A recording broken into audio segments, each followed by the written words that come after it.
Halo, Assalamualaikum. Belajar dari rumah bersama Bu Christine. Jangan lupa untuk selalu menjaga kesehatan dan kebersihan. Memakai masker ketika keluar rumah, mencuci tangan dengan sabun, dan menjaga jarak. Sebelum memulai belajar, jangan lupa berdoa terlebih dahulu ya.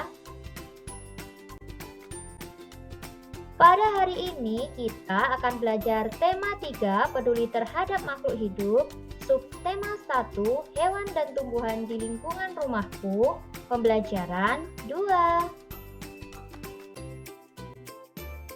Apalagi manfaat tumbuhan di sekitar kita? Apa hak dan kewajiban kita? Mari kita pelajari lebih lanjut.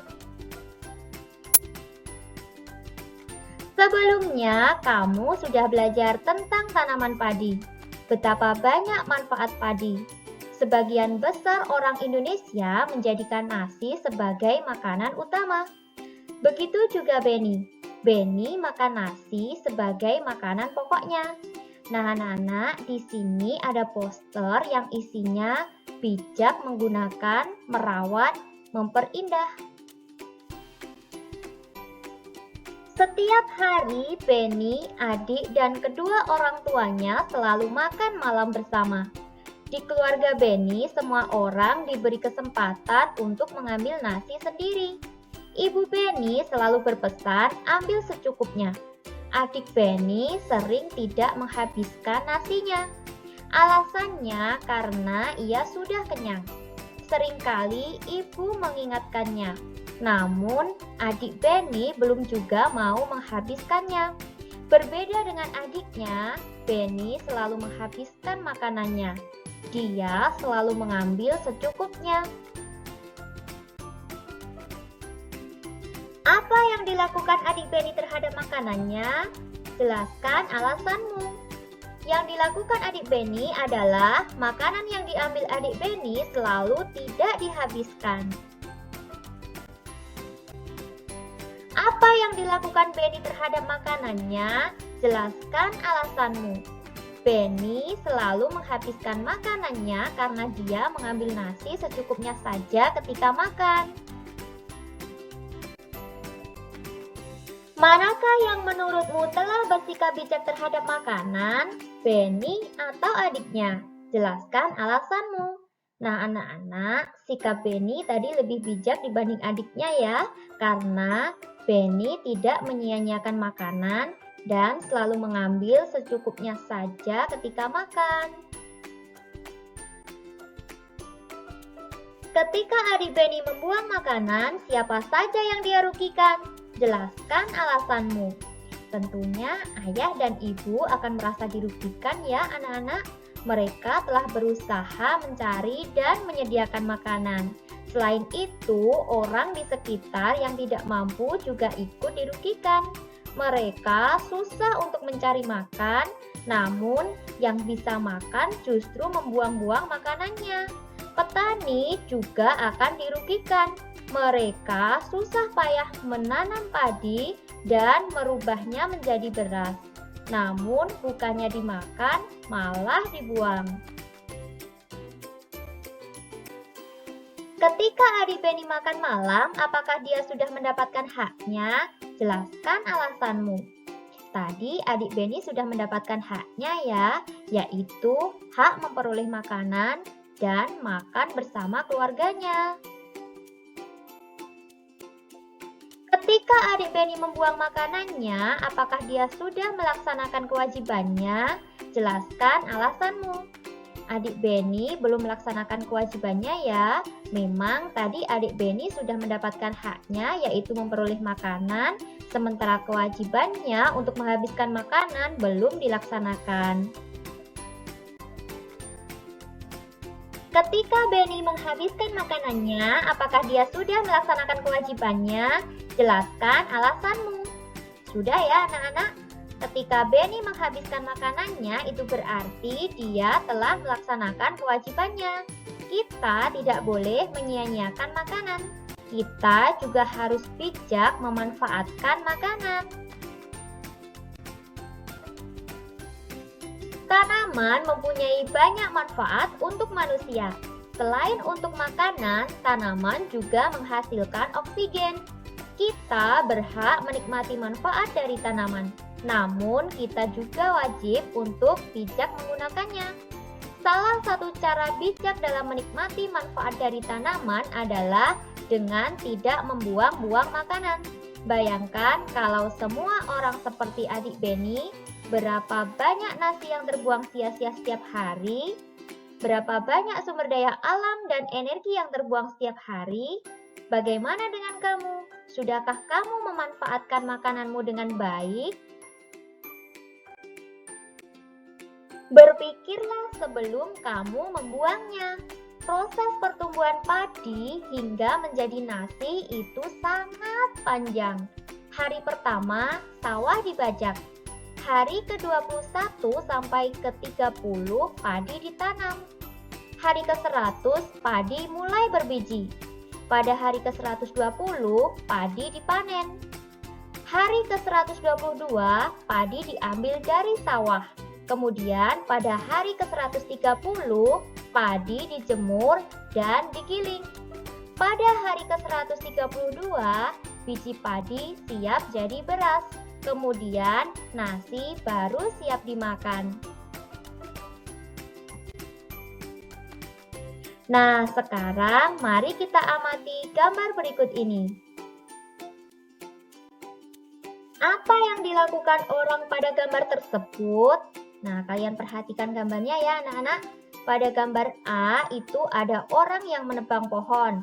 Kemudian pada gambar B itu ada orang yang menanam pohon. Pada gambar C ada orang yang sedang menyakiti atau mencabut tanaman yang masih kecil. Apakah tindakan tersebut baik? Mengapa? Pada gambar A itu tidak baik ya, karena dapat merusak lingkungan. Kemudian pada gambar B itu baik karena dapat menjaga kelestarian tanaman.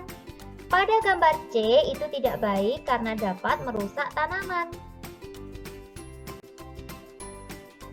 Dampak bagi lingkungan. Pada gambar A itu dampaknya adalah hutan menjadi gundul. Pada gambar B itu dampaknya adalah lingkungan menjadi hijau. Dan pada gambar C itu dampaknya banyak tanaman yang rusak. Dampak bagi orang lain. Pada gambar A dampaknya pada orang lain yaitu hutan yang gundul dapat menyebabkan banjir dan tanah longsor. Kemudian pada gambar B dampaknya bagi orang lain adalah orang lain dapat menikmati lingkungan yang indah dan udara menjadi segar. Pada gambar C, dampaknya bagi orang lain adalah orang lain tidak dapat menikmati keindahan dan tidak mendapatkan udara yang segar. Apakah perbuatan dalam gambar tersebut melanggar hak orang lain? Mengapa? Nah, anak-anak, pada gambar A itu jelas melanggar hak orang lain ya. Dengan menebang hutan berarti melanggar hak orang lain untuk mendapatkan lingkungan yang sehat. Kemudian pada gambar B itu tidak melanggar hak orang lain. Menanam tanaman justru akan membantu orang lain. Pada gambar C itu juga melanggar hak orang lain. Karena dengan merusak tanaman itu berarti melanggar hak orang lain menikmati keindahan tanaman. Apakah orang tersebut sudah melaksanakan kewajibannya? Mengapa? Untuk yang gambar A itu belum melaksanakan kewajibannya. Seharusnya mereka memanfaatkan hutan dengan bijak. Kemudian pada gambar B itu sudah melaksanakan kewajibannya. Menanam tanaman berarti menjaga kelestarian alam. Kemudian pada gambar C itu juga belum melaksanakan kewajibannya. Karena merusak tanaman adalah tindakan yang tidak baik. Apakah yang sebaiknya dilakukan? Pada gambar A yang sebaiknya dilakukan, menebang hutan sembarangan itu harus dihukum. Kemudian pada gambar B yang sebaiknya dilakukan adalah mengajak orang lain untuk menanam. Pada gambar C, yang sebaiknya dilakukan adalah tidak menyakiti tanaman. Bijak memanfaatkan tumbuhan berarti kita menghematnya, tidak membuang-buangnya, tidak mengambil secara berlebihan, dan tidak merusaknya. Ketika kita tidak memanfaatkan tumbuhan dengan baik, berarti kita sudah mengambil hak orang lain untuk menikmati lingkungan yang nyaman. Nah, sekarang saatnya kalian berkreasi membuat kolase dari tumbuhan yang ada di sekitarmu. Kolase merupakan karya seni tempel pada permukaan gambar. Amatilah kolase berikut. Di situ ada kolase yang terbuat dari daun kering. Bentuknya seperti kupu-kupu. Bahan yang digunakan adalah daun kering, batang tumbuhan, dan lem. Alatnya adalah gunting. Langkah-langkahnya yang pertama, siapkan bahan. Kemudian yang kedua, buatlah sketsa gambar yang kamu sukai, bisa kupu-kupu, bisa lebah, dan bisa bunga. Kemudian, aturlah daun-daun atau batang tumbuhan menutupi sketsa gambarmu.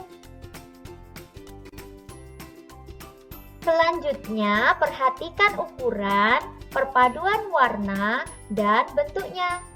Tempelkan daun atau batang tumbuhan kering pada kertas gambarmu dengan menggunakan lem. Tempel dengan rapi. Indahkan karya seni dari tumbuhan kering buatanmu. Selamat mencoba! Demikian tadi anak-anak pembelajaran kita pada tema 3, subtema 1, pembelajaran 2. Semoga bermanfaat. Terima kasih sudah menyaksikan video pembelajaran dari Bu Christine. Selamat belajar. Assalamualaikum warahmatullahi wabarakatuh. Sampai jumpa di video Bu Christine selanjutnya. Dadah.